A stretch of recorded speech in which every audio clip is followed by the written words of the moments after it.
Namaste. I am Harsh Kumar Khatwani and welcome to this program. Actually, COVID-19 is not less than a war. Our lives have changed completely. And it is difficult, COVID-19 is difficult to understand. And at the same time, it is much more challenging to teach to young people, especially 8 to 17-year-old kids. Smithsonian Science Education Center has developed a module that is all about tackling COVID-19 for young people. I would like to know about this, what this module is all about, and what was the motivation behind developing this module. I'll go ahead and I'll get started, and then I'll turn it over to my colleagues. So I guess back in March, mid-March, when we were all in the position where our schools were closing down and our businesses were closing down, I received an email from Dr. Soumya Swaminathan from the World Health Organization, chief scientist, who I had met in the fall of the previous year at the US National Academies of Sciences and Medicine. And she reached out to me because she was aware of a project that we were involved in called the Smithsonian Science for Global Goals project, which is designed to help to educate youth on the most complex socio-scientific issues of our time. And because we were in the middle of a pandemic, and we had proposed to do something on pandemics, not knowing, of course, that we were going to be living through one, she reached out, copied Mark, her colleague who is with us today, Mark Springer, and said, what can we do, Carol, to help educate youth on this really complex topic that they're facing? And we said, we'll use the framework that we had developed, which was to get students to discover the issue from their local perspective, to understand it by investigating the underlying science, and to act, to use their new scientific knowledge to do something for social good. And we pulled a lot of our resources together. We met with Mark on the phone, actually by Zoom, and right away tried to map out what are the questions that youth will ask us and are asking each other about COVID-19. And let's develop a set of content for youth that's based on the questions they would ask. And we decided to focus specifically on protective behaviors, because we knew that if we focused on the protective behaviors of a pandemic, that we would be able to help students in protecting themselves and others. So that's what we did. Mark, did you want to add anything to that? So this was a great idea of Smithsonian, and WHO was very pleased to collaborate by all means. And I think the beauty is, and I did it myself, is that you really challenge students to do things themselves. And that is so fantastic. That is really very encouraging. And that's why I think this is really a big success, this module. Young people's life have changed drastically. They cannot go to parks, they cannot meet their friends, and they are just inside their homes. So what do you think, like what information they should know about COVID-19, and why is it important for them to know about these things? Okay. Catherine Blanchard was one of the developers of the module, one of the authors. Catherine, do you want to talk a little bit about some of the questions that answer that very question, what do we believe students should know about COVID-19? Absolutely. So the way that we as the developers of the materials really framed it was, what questions are students asking? What questions do young people have about this moment in time? And how can we support them to find some answers for that? So the things that are most important that they should know, Harsh, are obviously also the things that they are most concerned about. So the way that we chose to kind of frame this material is we broke it down into 7 different pieces, and each one of those is driven by a question. And the first of those questions is, of course, what is happening in the world right now? And while they're working to kind of figure that out and go through this discover, understand, act sequence, they're also thinking about how they're feeling about it. They're investigating how those in their home or their community are feeling about it. And and thinking about ways to keep themselves safe. So not just physically safe from COVID-19, but also mentally safe and healthy. So making sure that we're focused on supporting our young people as they work to process all of this information. So then the next few sections are really about those protective behaviors that Carol was speaking about.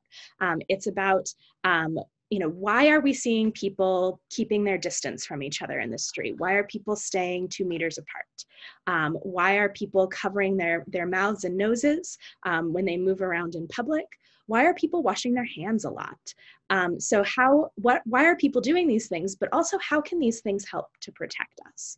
And then we kind of round it all out by thinking about how this is impacting families, how this is impacting communities, and how we go about getting more information and making a strong plan to keep ourselves safe moving forward. So now I think it's a right time to go on to the module and go in, like discuss about it and have an insight of it. So we'll share with you some slides at this time. Okay. Okay. So the Smithsonian, the module was developed by the Smithsonian Science Education Center in collaboration with the InterAcademy Partnership in the World Health Organization.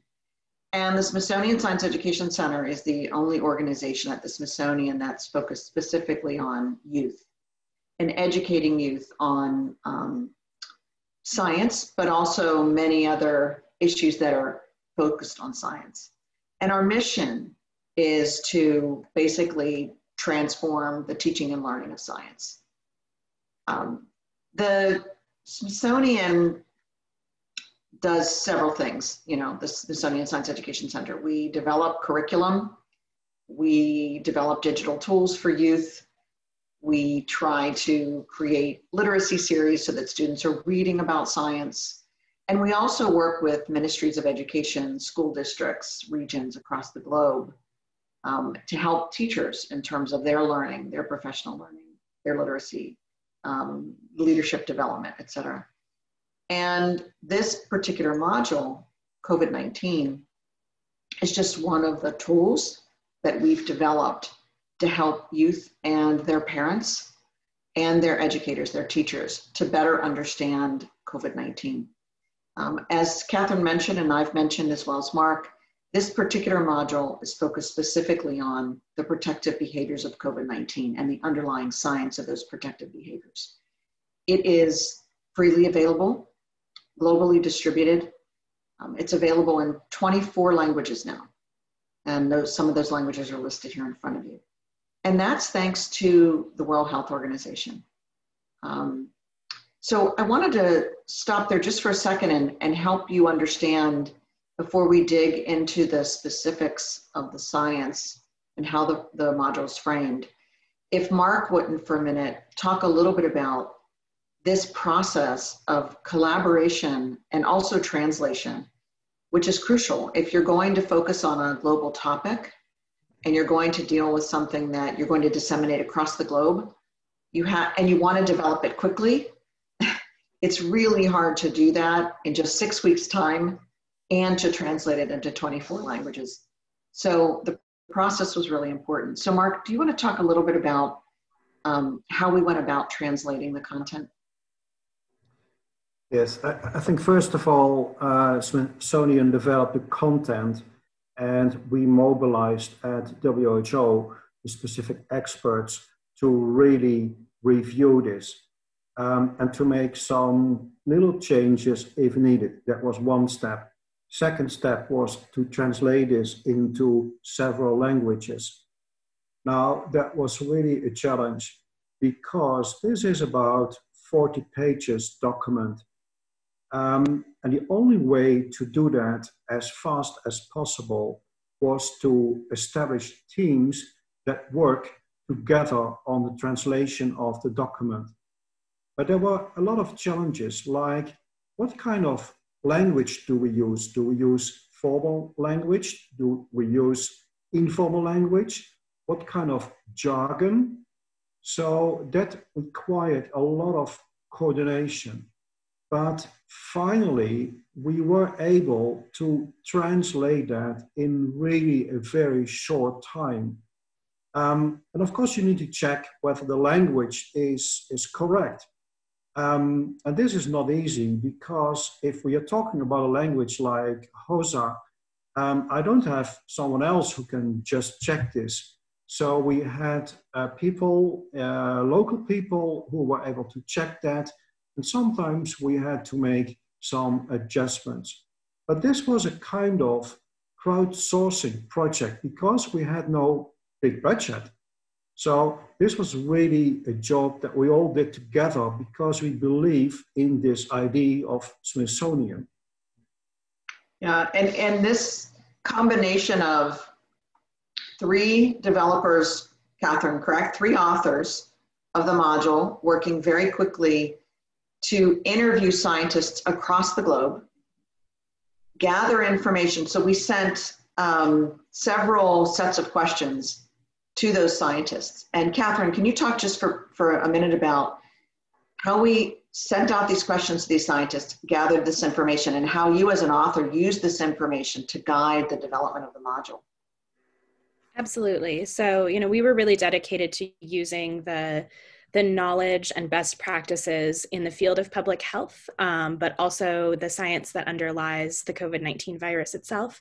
And so we relied heavily on some of Mark's colleagues at the WHO, our lead physician at the Smithsonian, and then some folks who are implementing public health practices around the globe, sort of working on the ground in communities. And so we did send them a series of questions that helped kind of to outline the work that we were doing. And then we implemented a lot of quotes from those questions that we received back into the module itself, so that kids actually have an opportunity to see how scientists, public health practitioners, and professionals around the globe are looking at this issue, how they are addressing this topic, and what they're doing to keep themselves safe while they're doing this, so that young people can really understand that there are all of these people out there working to keep them safe right now. And we thought that was a really powerful opportunity. It's also a great way to showcase some of the different careers that exist. So really introducing young people to some of the different opportunities that might exist for them, as they continue through their academic and professional careers. And as Mark noted, and Catherine noted, that the only way that you can do something like this quickly is if you mobilize a lot of volunteers and experts across the globe who are willing to dedicate their time not only to help us understand the underlying science of COVID-19 protective behaviors, but also were willing to read what we had written to make certain that it was technically and scientifically accurate, that they believed that it was accessible to youth. I mean, we debated about whether to use the word water droplets or respiratory droplets. In the end, we chose respiratory droplets. But we were concerned, would that be accessible to young people? Could that word be translated easily? And that was also a consideration. And we also thought about the cultural context. So one of the activities we'll share with you, students needed something that could replicate the fatty tissue or the fatty substance around the virus itself, SARS-CoV-2. And so we could have said butter, we could have said just oil, but we also added ghee to make certain that there was this kind of cultural understanding of what we were asking students to find in their homes or their places where they live. So it was a real partnership between, as you can see on the front of this module, the Smithsonian, the InterAcademy Partnership, which is 140 countries who have national academies of sciences, engineering, and medicine. And that's how I met Dr. Soumya Swaminathan, and the World Health Organization. So this was a real gathering of people. Now, one of the things that we needed to do was have some kind of framework that we could use that was accessible to all individuals across the globe as to why this was such an important topic. We were living it, so that made it plausible, but it's also one of the topics that underlies the UN Sustainable Development Goals. And so this project that this COVID-19 module belongs to is the Smithsonian Science for Global Goals project. which is based on educating youth on the science of that underlies the Sustainable Development Goals. And so as you can see here, there are several of these goals, whether it's sustainable communities, or it is good health and well-being, or clean water and sanitation, which we know is a problem, that if we are going to promote good hand washing, but an area doesn't even have access to clean water, how do we address this for youth? So we reference this throughout the module. And then finally, and most importantly, of course, what we believe underlies all of what we do is quality education. And so the UN Sustainable Development Goals became a framework for us.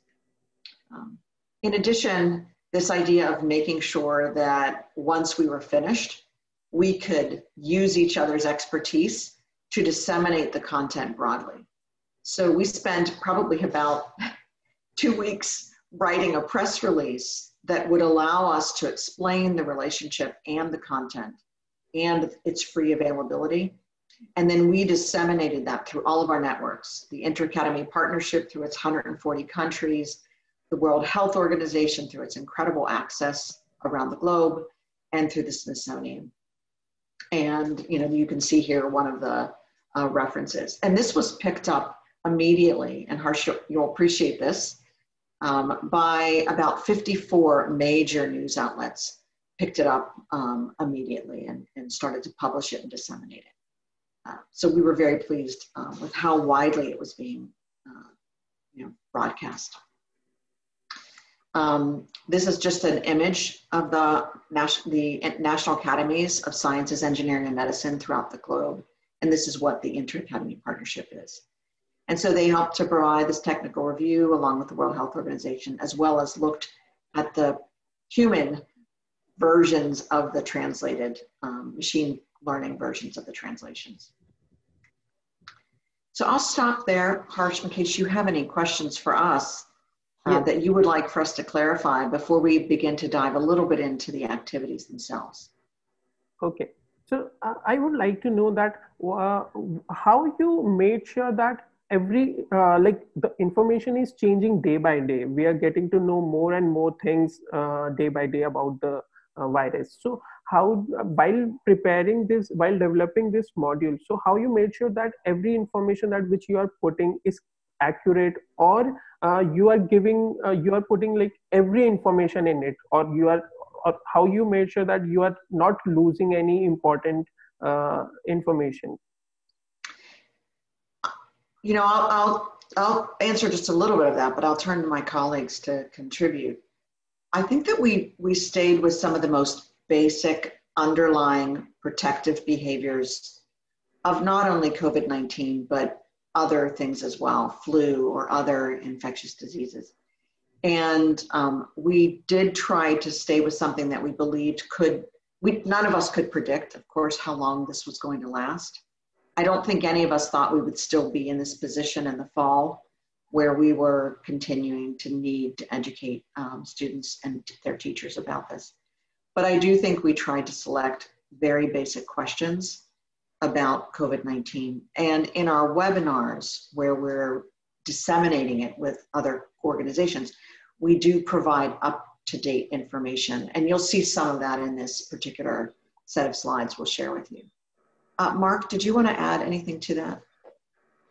Yeah, I think that's a very important question, but it's indeed, the things are very basic, so they don't change that much.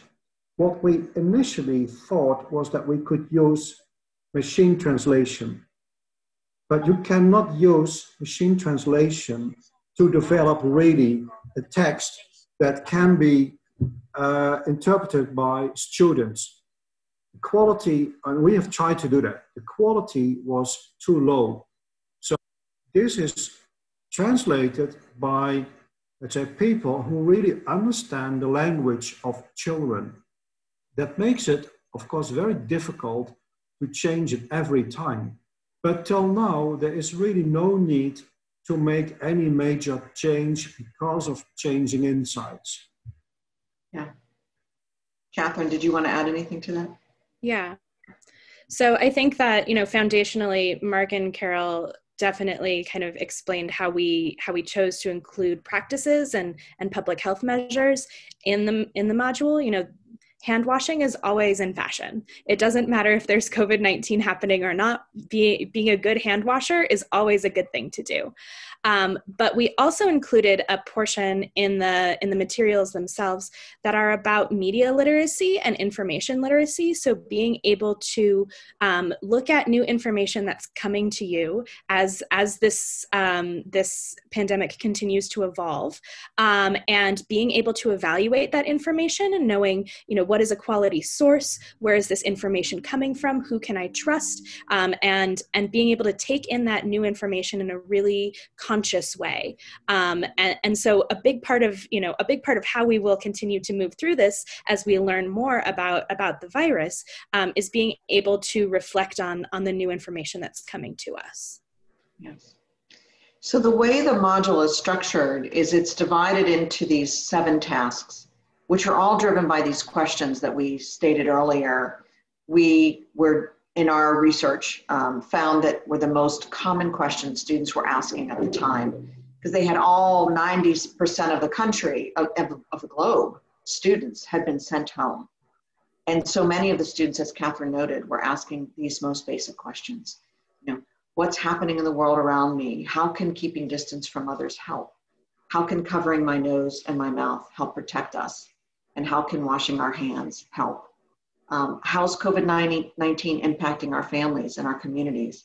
And how can staying informed about the problem, as Catherine just noted, make a difference? And then finally, what actions can I take right now to protect myself and others? And so each of those tasks drives each of the tasks or lessons within the module. Now, just to get started, we did introduce them to the most basics of the virus itself, SARS-CoV-2. We also wanted them to understand, well, where did the name COVID-19 come from? That it's a disease, a coronavirus, that it was first discovered in December of 2019 at the time. This is one of these issues where we did write in the module, as of May, when it was published, it was published May 5th, 2020. As of May 5th, this is our understanding. And so we dive just into the very basics of the virus itself, help them understand the difference between SARS-CoV-2 and COVID-19, and help them understand the relationship of this particular coronavirus to others. When the tasks begin in task 1, one of the first things we believe is that this is not just about science. This is also about social science, and it's also about emotional and physical well-being. And so all throughout the module, Catherine Blanchard and the other authors, Andre Radloff and Logan Schmidt, the 3 of them put these emotional safety tips and physical safety tips throughout the module to make certain that students were able to stop, to think, to reflect on something. If it was making them uncomfortable, then we knew that we gave them a way to kind of do something as an alternative path. And this was coming from our discussions that we had had with people who were psychologists, you know, child development specialists, who said that if we were concerned, we wanted to make certain that this was not trauma inducing. And so they told us that this was really important to focus in on the emotional and physical well-being of our young children, to make certain that we were putting these prompts throughout, and not to be afraid to ask students to stop and think. And so in the very first lesson, we have them develop what we call an identity map, which is an image on the right, where a student puts his or her name in the center, circles it, and then starts to put around it or build around it things that describe, characteristics that describe that individual. And then we have them record everything in a notebook, a physical notebook. And the reason this was important was because of the fact that they were experiencing something that was historical. And it was important for them to know that that notebook could be discovered in 10 to 20 years as a historical record of what someone their age was experiencing at that moment. And because we work at a museum, this is important to us as we collect historical artifacts to explain what's happening now, which will become history in 10 to 20 years. So this is an example of identity map. This is actually Catherine's old identity map. And we talk to students about how their identity changes with time.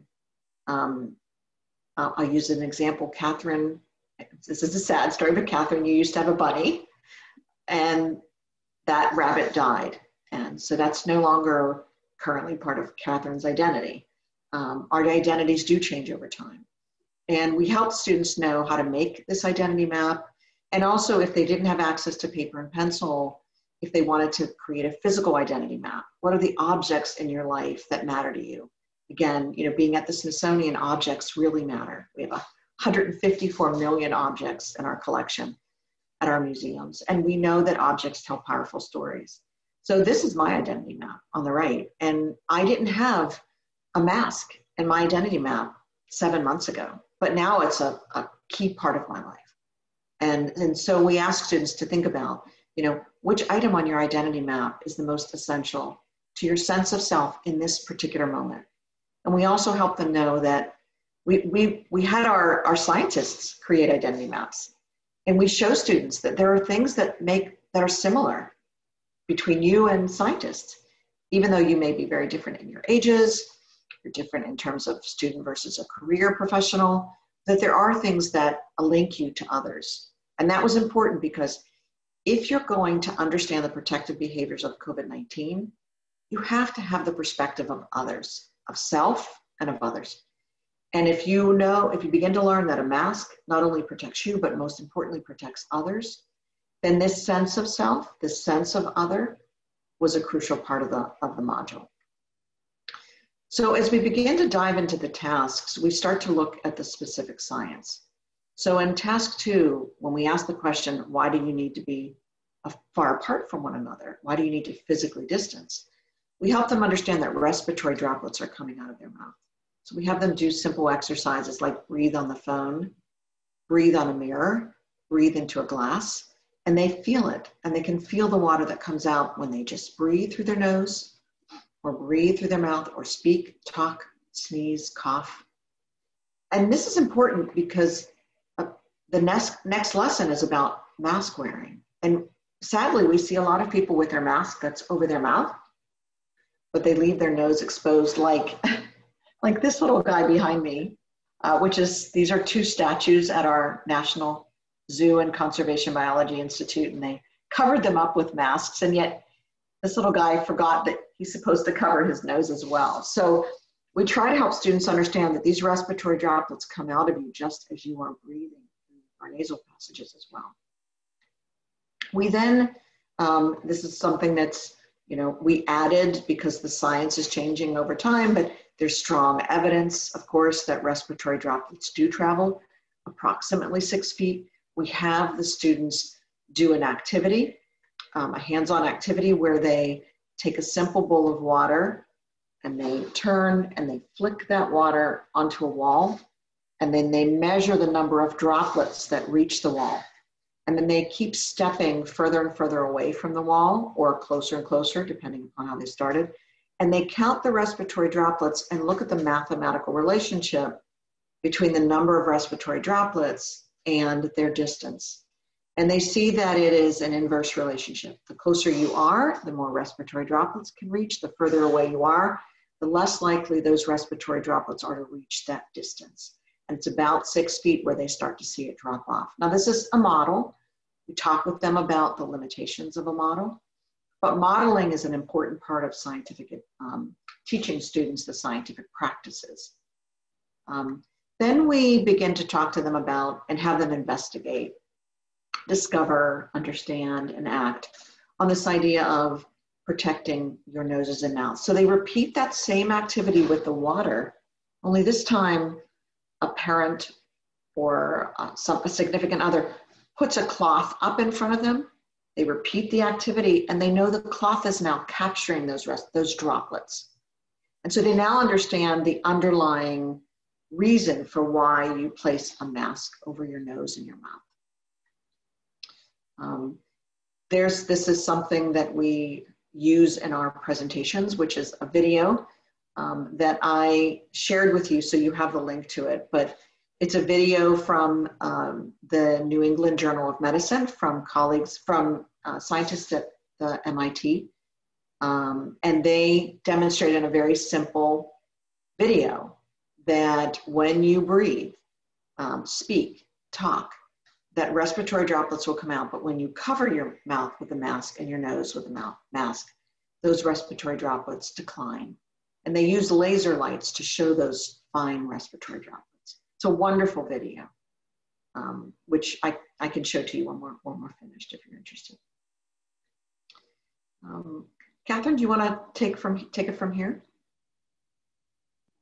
Sure, absolutely. So task 4 is focused on the practice of hand washing and how that can help protect us. And in this task, young people take part in a simulation of learning about kind of the structure of the COVID-19 virus and most viruses. Mark can correct my science if I'm wrong. But the virus essentially has an outer layer that is a fatty membrane that's not that different in texture from something like cooking oil or ghee or butter. And so we help young people to simulate what washing your hands actually does to the virus. So we ask them to place a little bit of cooking oil or ghee or butter just on the inside of their wrist to try to rinse it off with water to notice if it just stays behind. And then maybe taking a little bit of soap, just brushing it slightly with the soap and seeing if there's still some oil on your skin. And then we ask them to actually wash it off with soap and water for the suggested amount of time using. So Catherine froze. But they'll wash their hands between 20 and 40 seconds. And they'll see that, 5 seconds, 10 seconds doesn't make a difference. But by the time they get to the 20 seconds or 40 seconds, they're able to remove that oil from their hand. And we use this very simple diagram to show them that the viruses that and Mark can correct me, that is broken down by those soap particles. Mark, did you want to add anything to that? So I think that this is a very good example of how it works. And I think the advantage here is that people will memorize this because they have done it themselves. And by using this butter, they really experience the, let's say, effect on their hands. And that's, of course, very difficult with a virus. But by understanding this with butter, I think it's a fantastic example. And I would like to add one thing on this, that people generally wash hands, but they generally have a question that why 20 seconds? Why not less than, why just 20 seconds? So this question, people go and wash their hands just for 2 seconds or 5 seconds or even 10 seconds. But 20 seconds is a very important time. They have to wash 20 seconds because I feel that virus take this much of time to break down. So you might have faced this problem, or you might have faced these questions from people that why 20 seconds? So. Yeah, and that's exactly right. And I think what Mark described is really important, that when we have students discover this for themselves, and Dr. Swaminathan said this well in a quote that's at the beginning of the module, by having students discover this for themselves, that invokes a memory. It's a cognitive science.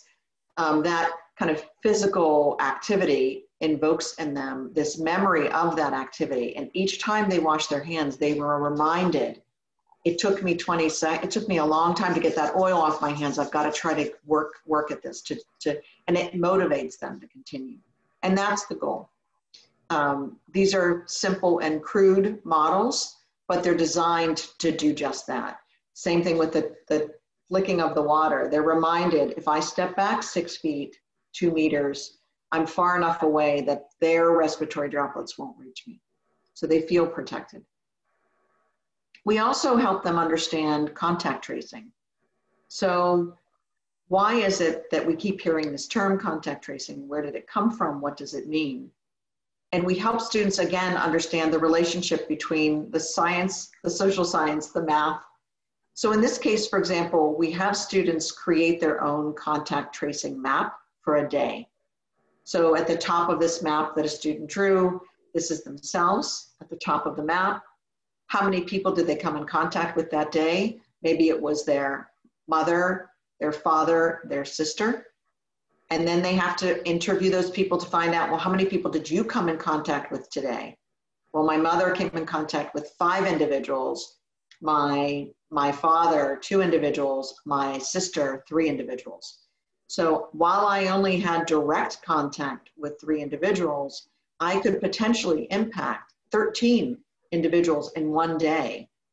And that's why contact tracing is so important. So if this individual ends up to be symptomatic, even if they're asymptomatic, but they're carrying the virus, they test positive, they have to engage in a contact tracing activity to be able to discover who is that they could have potentially impacted. And this is why and those people would then have to go get a test. And they would have to tell the people that they came in contact with if they also became positive, have a positive test result.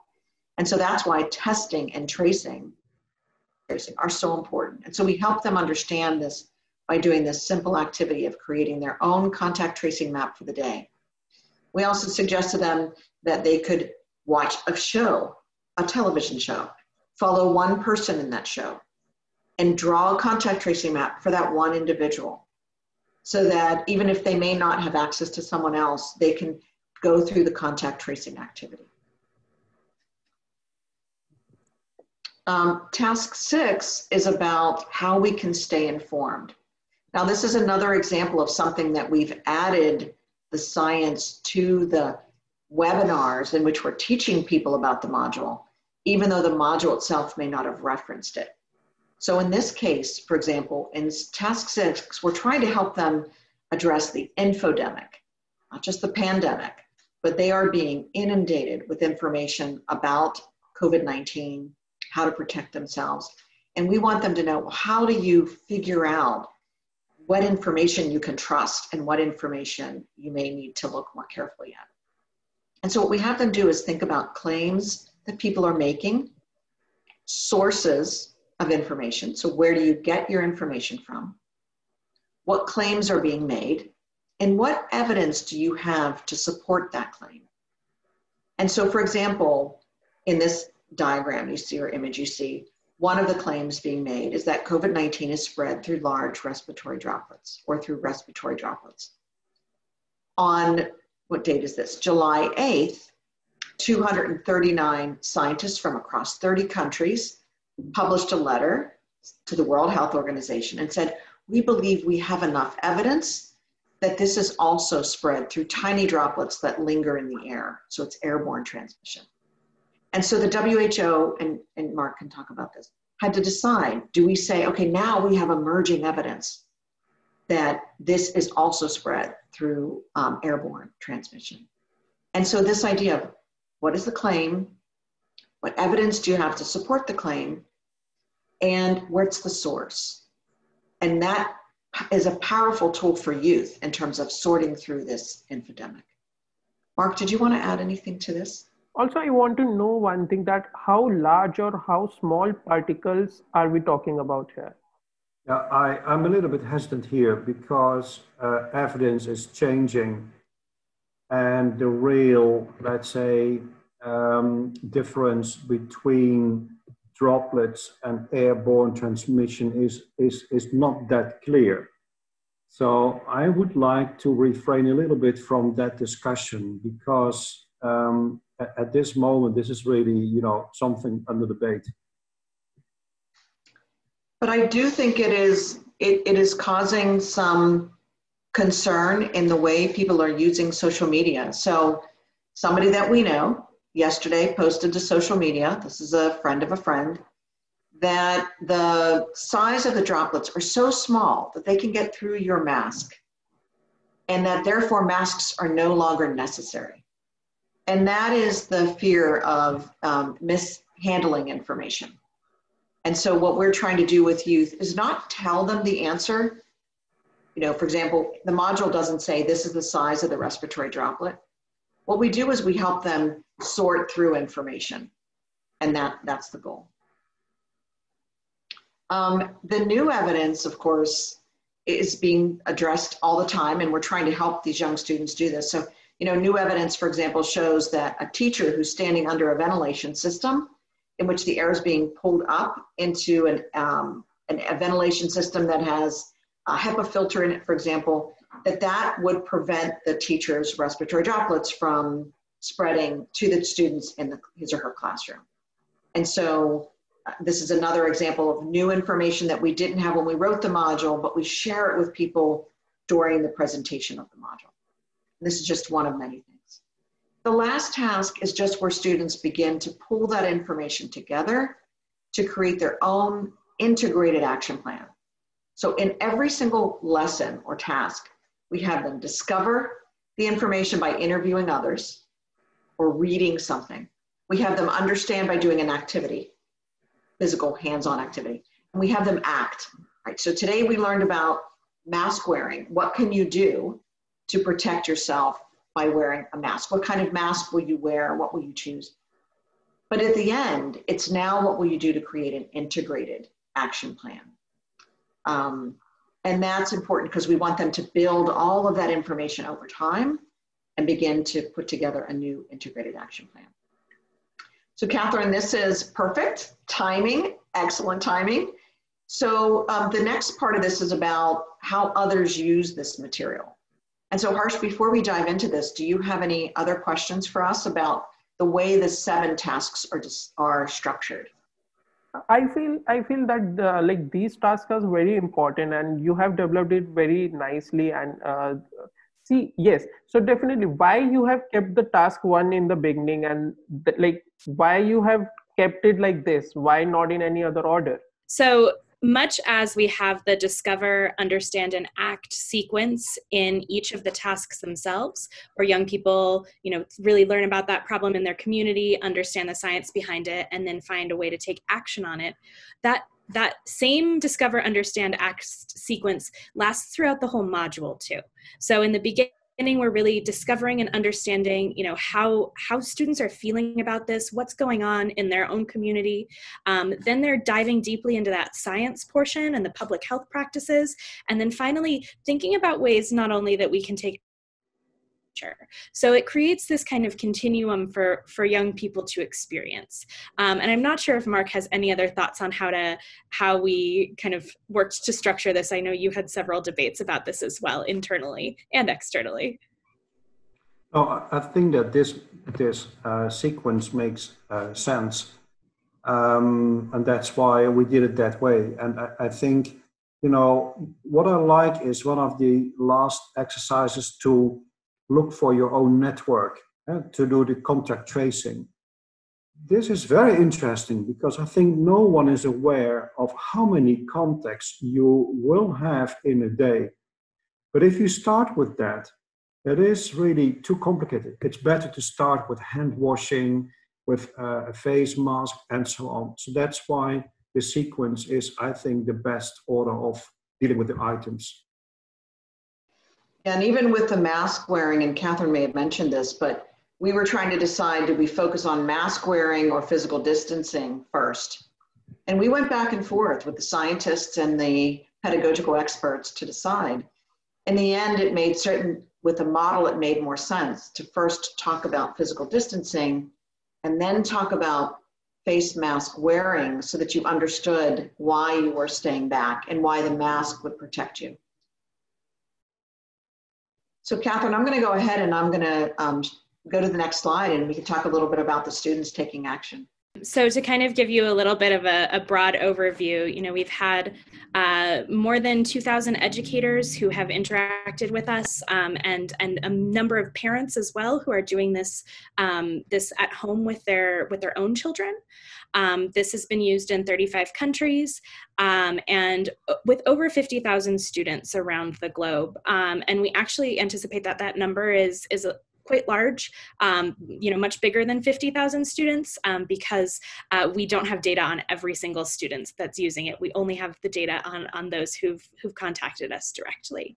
But it's been used, with pre-service teachers, so people who are not yet in the teaching workforce, as sort of a conversation starter and a way to think about how they're going to build out their curriculum when they become teachers. That's been used in both South Korea and here in the United States.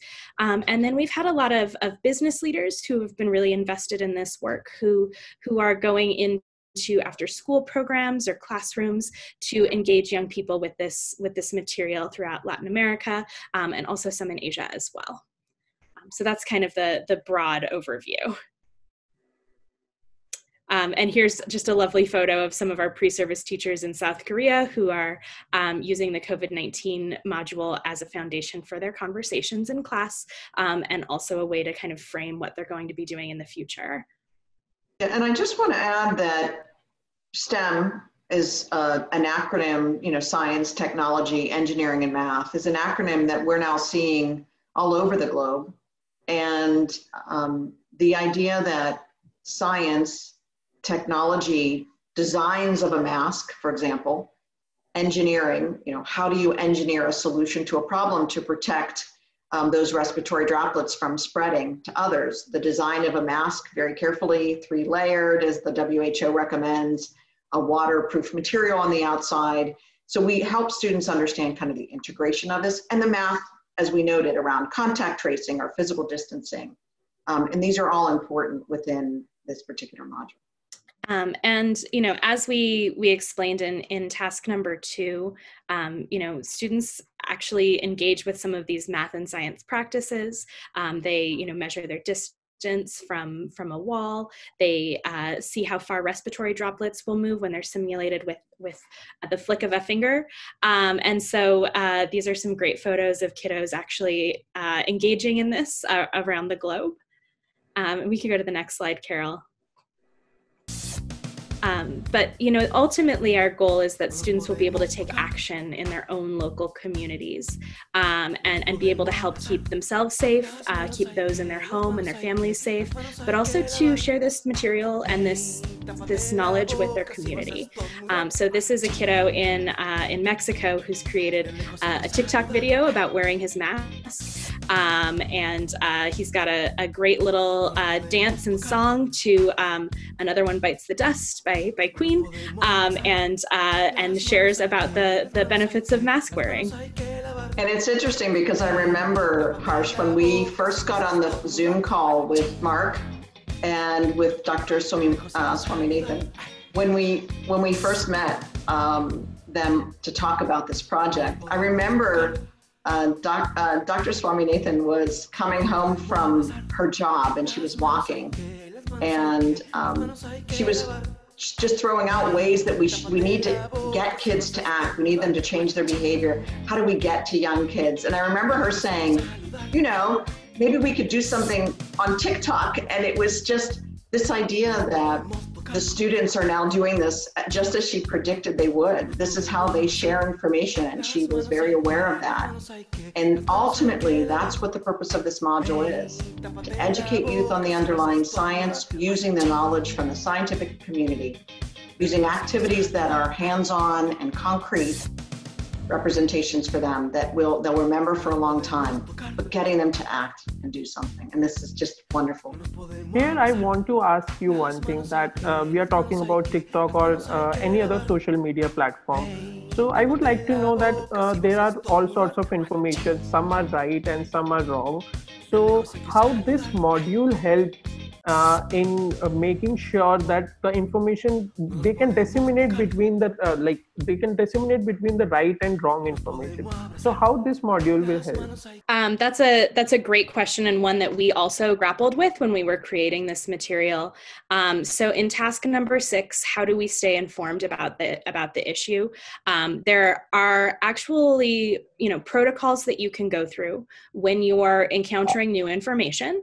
That include how you might share or not share that information with others. So, you know, when you're looking at information, you know, first of all, what is the source?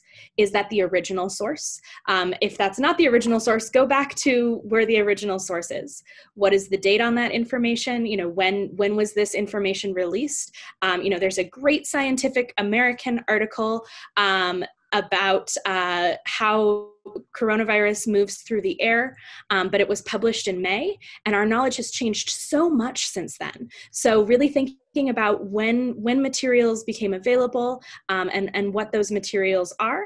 And then also really thinking about how the information you're receiving is making you feel, because a lot of the false information out there is written to invoke an emotional response.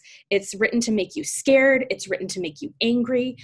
So if you're having that kind of a response to it, it may not be valid scientific information. So by supporting young people to explore, what the quality of their news sources are, we're also supporting them to decide what's appropriate to share with others. So this child chose to share about mask wearing, which is something that he investigated through this module. But he might not be sharing, the latest sensationalized headline from Facebook, because he now knows that's not necessarily the best source of information.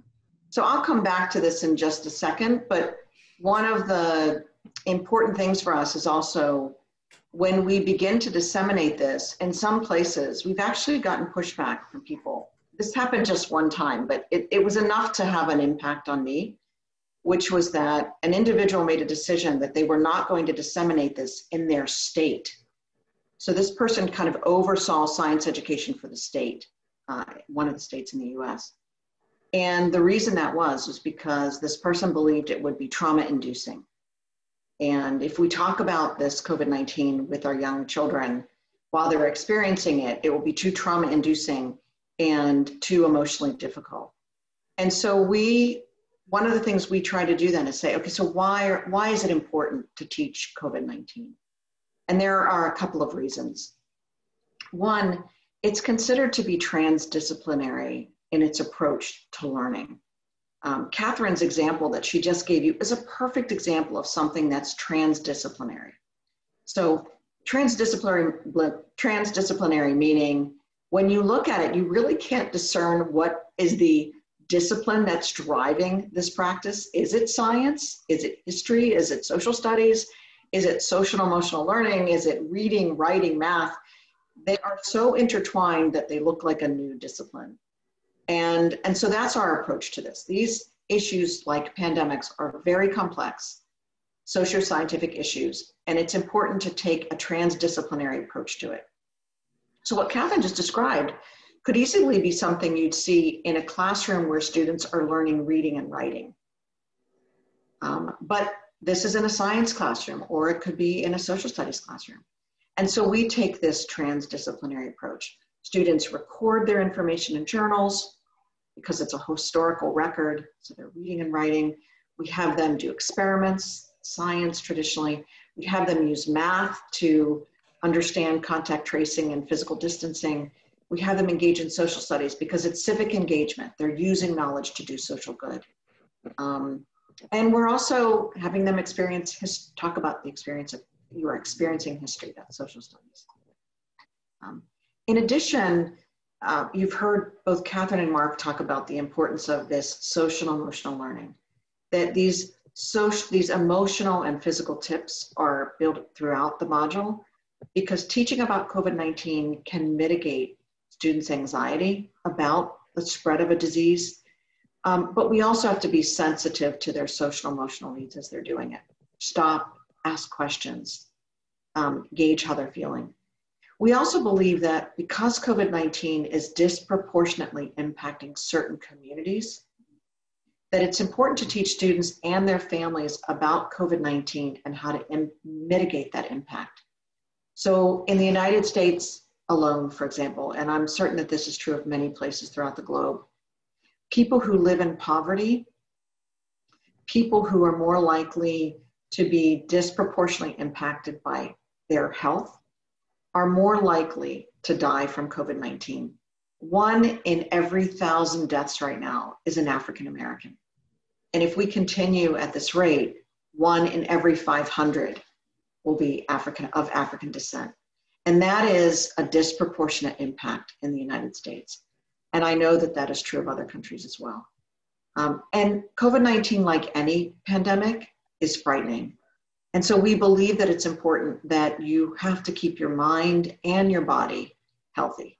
So one of the things Catherine does as a writer, as an author of this module, is she builds in opportunities for, is it mindfulness, Catherine? Do you want to talk a little bit about that for just a minute?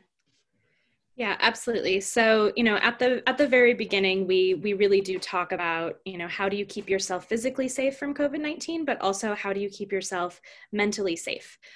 So are there practices that you take part in at home? Are there traditions that you have with your family? Maybe it's just sitting down to a meal together every night and being able to talk and feel that togetherness. Maybe it's something that you do, when you first wake up in the morning or before you go to bed at night that makes you feel safer, that gives you some kind of structure to your day. And then, sort of throughout the module, you can always refer back to those things. Maybe it's a breathing exercise or a favorite book that you like to read that can help you kind of center yourself. And throughout, we also include some emotional safety tips. So these are places where young people might need a little bit more support. So a great place for them to, get in touch with a trusted adult or to talk to a peer to sort of think about how they're feeling and how they're processing all this information. And then we also include physical safety tips. So some of these activities, do encourage students to interview people in their homes, or if it's possible to interview people in their communities, but we want young people to be doing that in as safe a way as possible. So if you're still under, a lockdown or a stay-at-home order, maybe you call some people on the phone, maybe you chat them online, but it's best to not go out and meet people face-to-face if that's not the recommendations in your area. And we'll share with you, Harsh, just I think 2 more things, which is that in addition, we provide tips to parents because ultimately this is about intergenerational learning.